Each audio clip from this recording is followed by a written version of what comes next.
pinnacle of human perfection.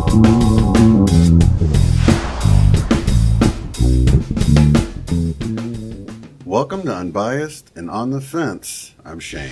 Thank you so much for joining. Well, on this broadcast, I needed to return to basics, explaining what exactly the Mandela Effect is. 6 months to a year ago, nearly every Mandela Effect video explained what the Mandela Effect is, and frankly, most people got tired of hearing about it. Now, more and more I have people wondering, what is the Mandela Effect? What is ME? What is the quantum effect, or QE? What is a residue? Explain all of this. This broadcast is about Mandela Effect 101. Back to basics. So, the Mandela Effect. A lot of people experiencing the Mandela Effect don't really care for the name. It was coined by a self-described paranormal consultant named Fiona Broome.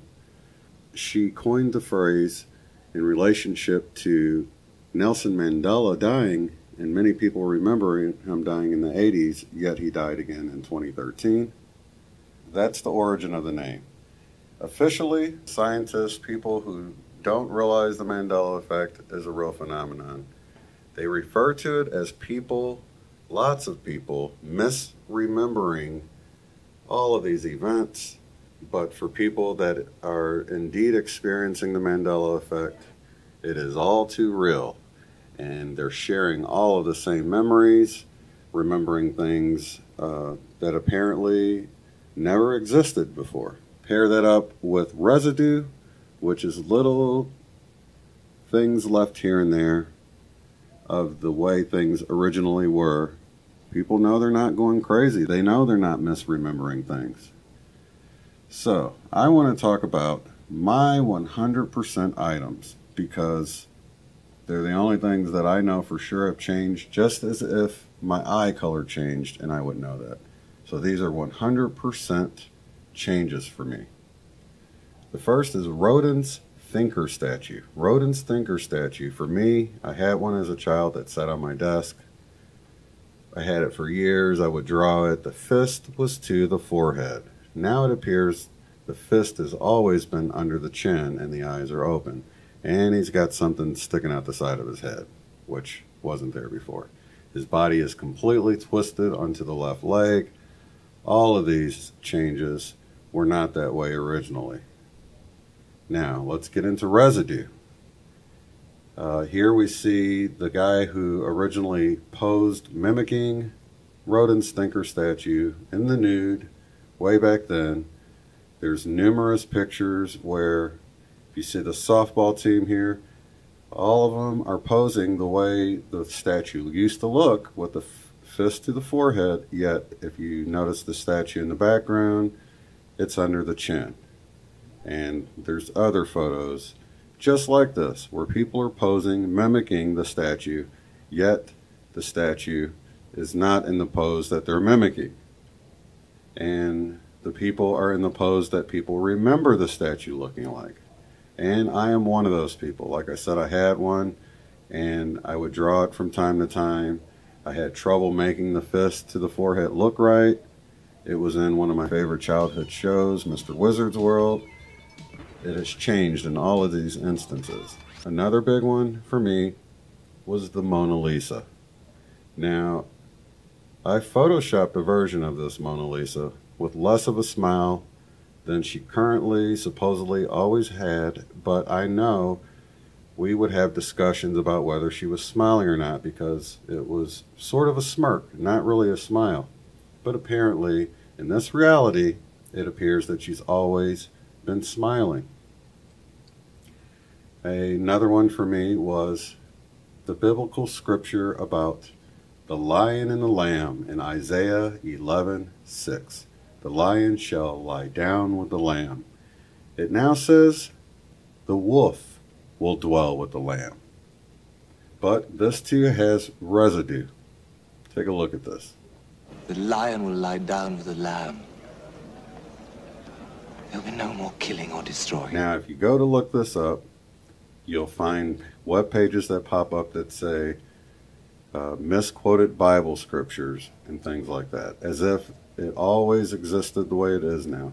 And with the Mandela effect, when something changes, it appears to have always been that way, almost wiping out every bit of evidence that it even existed the old way. And if there is any evidence, it's called residue. But residue has a double-edged sword. For the people who do not see the changes as legitimate, they see the residue as a reason people are confused about the changes. Another big one for me was the JFK assassination. I grew up nearly having to watch this Zapruder film clip every year on the anniversary of the assassination of John F. Kennedy, President of the United States of America. The original footage I grew up watching year after year was black and white. It showed the president sitting next to Jackie Kennedy get his head shot. You could clearly see he got shot in the head, and there was a driver and another politician directly in front of him, 4 people in the car. Jackie Kennedy was the only woman in the car. Now it appears that there are 6 people in the car. I know there wasn't 6 people in the car. There's no doubt in my mind. There's also a bar going across that wasn't there before. And it's the same Zapruder film, and it's now in color. This was a really big one for me because I watched it so many times. Another one is the location of the heart. The heart used to be located on the left side of the chest. It is now located in the center of the chest and much higher between the lungs. This was not like that before. I'm 100% sure about it. I had heart palpitations, heart problems, high blood pressure. I'd gone into a doctor many times. I know where my heart used to be, and it has moved. Within my own body, it's in a different location, and I have confirmed it is now in the center of my chest, but I know it wasn't always that way. I'm 100% sure about that. And there's always residue. Little hints of residue. Look at the game Operation. Here it is on the left. Is that a reason that people are confused playing this game as a child maybe? No. I know the heart is much bigger and it's in the center of the chest, as well as other changes to the body. Now keep in mind, the strange thing about the Mandela effect is that people close to changes typically don't see the change. So I could return to the doctor that told me where my heart was on the left years ago, and for him, he would tell me that it's always been in the center of my chest, and he'll remember it as always being in the center of the chest, and that's sort of a rule of thumb. Now I had someone in the medical field correct me and said, I'm a nurse, I've recognized the changes, so it doesn't affect everyone this way, but for the most part, most doctors, heart surgeons and things like that, they'll say it's always been in the center of the chest.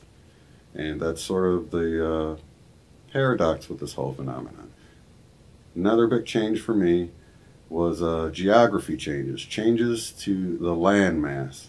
Now, I've never been really big on, I've known my continents. I've never been really big on knowing where countries are and things like that. But I did create a piece of artwork years ago in which I took a world map I found online and put it on a hidden layer as a guide, and then began to lay out the word love in over 36 languages on top of the land, lining it up here and there, making the land out of the words love in many different languages. This piece of art has not been tampered with since 2011, and I have proof that it was uploaded in 2012 onto Facebook and Fine Art America, and that it's in the same condition it was in 2012, October of 2012. So this artwork hasn't been tampered with, but yet when I opened up the Illustrator file and looked at the hidden layer that had the map that I used as a guide, the map had changed, miraculously changed, and there was absolutely no way to explain what happened.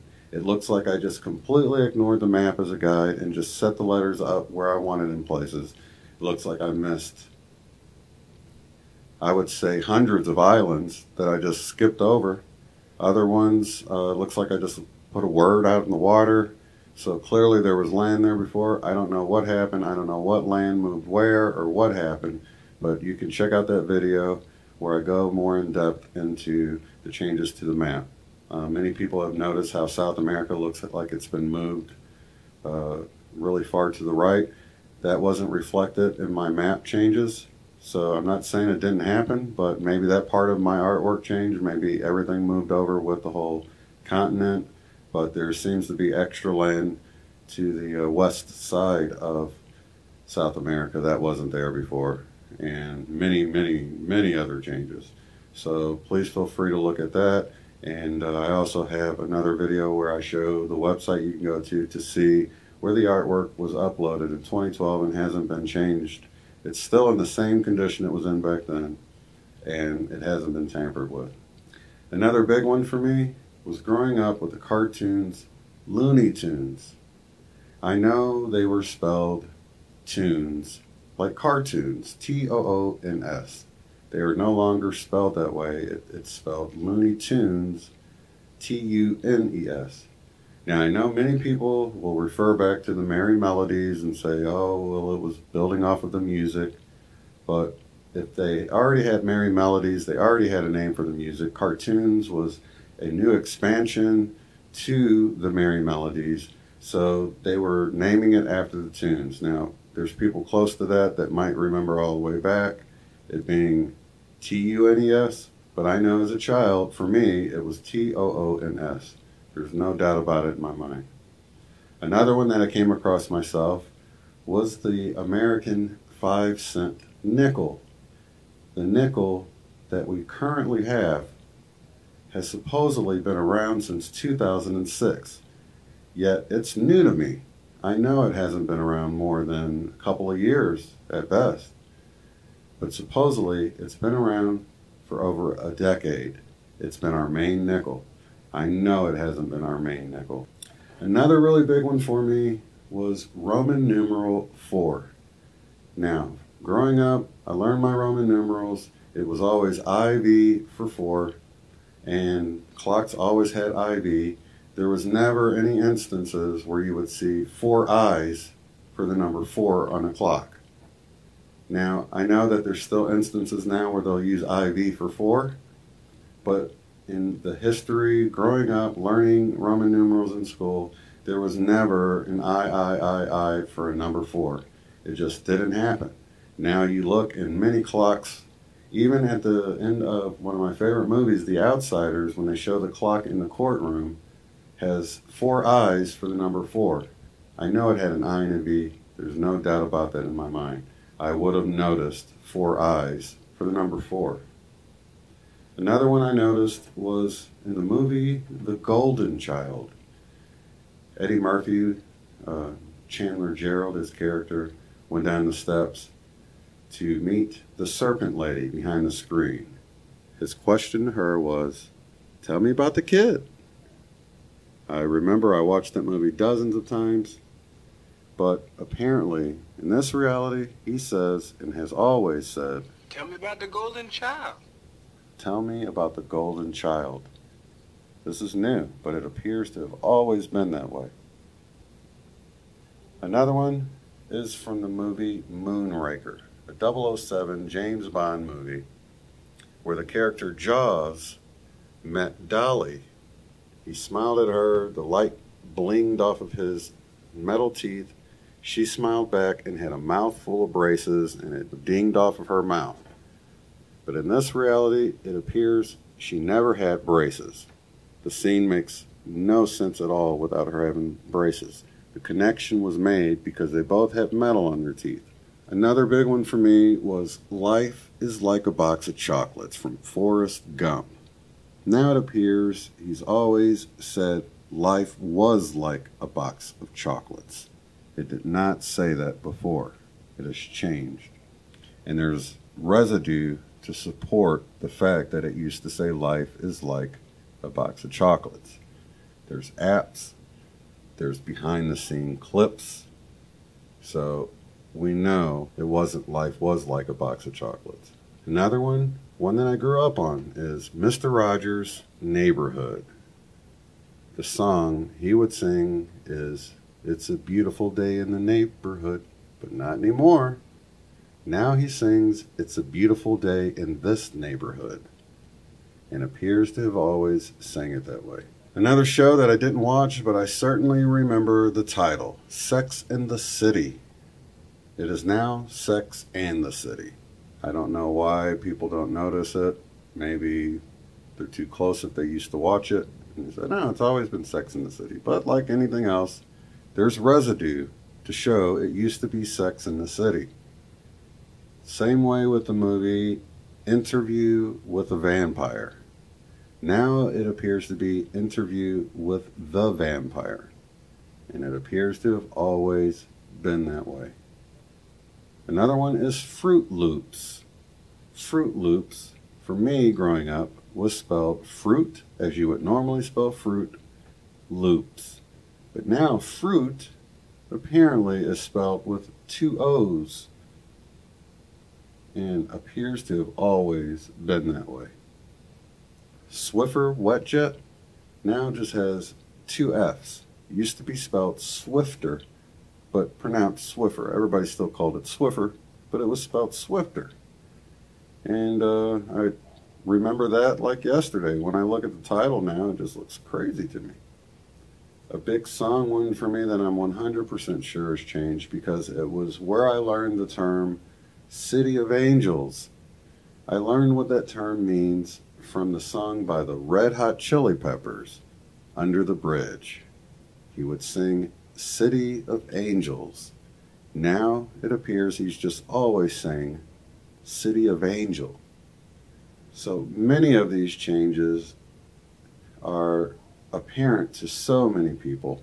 There's definitely something going on here. While I understand that memory can let us down so many times, these are things that I have personally experienced.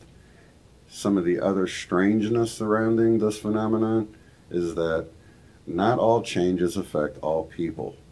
That's why it gives people the impression that we're jumping timelines, or timelines are merging, or reality is just changing in a retroactive way, as if it's always been there. Now notice, in my first few examples, Rodin's thinker statue, the Mona Lisa, and the Bible changes, these were all done hundreds of years ago. And as it relates to the Bible, if you have a Bible that's been in your possession and you know it used to read, "The lion shall lie down with the lamb," it has changed. It can be dusty in a lockbox in your attic, locked away in a safe deposit box, and it will have changed. It will appear that it's always been that way. So while everything I mentioned might not affect you, there's many instances where things seem to have changed for some people, but not others. And then some changes seem to elude people completely. For them, nothing's ever changed. They don't see a single change. Preachers that don't notice the Bible has changed. Others that do. So what is causing the Mandela effect? The idea that seems to gain the most traction as to the cause of the Mandela effect seems to be CERN, the Large Hadron Collider, where they're smashing particles together. And they're saying particles are slipping in and out of different dimensions, and they see these changes as just being a byproduct. Others see the D-Wave computer as being the culprit because of the way it operates, and they believe the changes are accidental or the changes were made on purpose. But from my life experience, I've never come across a company, typically any large corporation, that does anything not for profit. Even non-profits seem to do things for profit these days. So for a company to make changes that absolutely have no benefit to the bottom line, it makes them no money, makes no sense whatsoever. These changes, for the most part, are benign. They don't change anything. They're just attention getters. So I don't believe it's a scientist. I don't believe it's the government. We just had an instance where President Trump talked about a country that apparently doesn't exist anymore. That I remember hearing about Namibia doesn't exist anymore. So what do I think the Mandela Effect is? I think it's humanity's wake-up call. The messages I've received from trying to decipher the Mandela Effect changes are that we've shifted to our left. We've moved to our left brain, our analytical brain, our selfish side, our I am part of our nature. And we've abandoned the right side of our brain, the compassion, the love, the creativity that's in our nature, the divine, the heart. We've abandoned the right to move to the left. And I think a good archetype for this is the movie The Never-Ending Story, where the nothing is sweeping across the land of Fantasia, taking it away. You basically have this archetype of what we're dealing with the Mandela Effect. The Mandela Effect is pointing out the fact that we've moved to our left side and abandoned the compassion and the love for everyone else. And I believe the Mandela Effect is a wake-up call to get us to move back to our right, to get us to move back to love and compassion, and to prepare to move on to a new way of living, one in which the world is not controlled by elites, and there's not want, there's not people starving, and there's not a small select group hoarding all of the wealth while leaving everyone else to fend for themselves, keeping all the technology for themselves, taking technology and using it to develop weapons. I believe all of this is coming to an end, and I believe the Mandela Effect is a wake-up call to prepare ourselves for this new way of life. Now, that's just my opinion. Call it speculation. But what I can tell you with 100% certainty is that the Mandela Effect is indeed happening. There's no doubt about that. I think a big problem is people see things have changed, but they don't consider that they don't exist the way people remember them. I've had several logos and things change, not realizing that they changed and appear to never have existed the way I remember them. I didn't realize the Volkswagen logo was a V and a W, all growing up, because it didn't have the line in the middle. I just thought this line in the middle was a new version of their logo. But apparently, as you see in this image here, it has always had the line in the middle, and the one you see on the right never existed. Another one is JCPenney. JCPenney apparently has always been spelled with an extra E at the end that many of us know did not exist at one point. And there's great residue to support the fact that it didn't always have the E. There's other changes, minor changes, where the word the has been added or removed. Take, for instance, the band The Eagles, the Ramones, or the Eurythmics. All of these bands appear to never have had the word the in front of them, while Home Depot appears to have always had a the in front of it. It's now always been the Home Depot. Consider logos you've seen changed. Many of the changes have been noticed, but you just thought it was the new version. Who thinks the impossible happened? But that's exactly what has happened. The impossible. Add this to your like video or watch later to make it easy to find later, because it's important that people understand what all of this is pointing to, that the world is changing, that we're moving into a more loving, a more compassionate and forgiving world, and so many people are so busy with their jobs and the daily grind that they're not even noticing. So thank you so much for watching, and I'll see you in the next episode. Have a good one.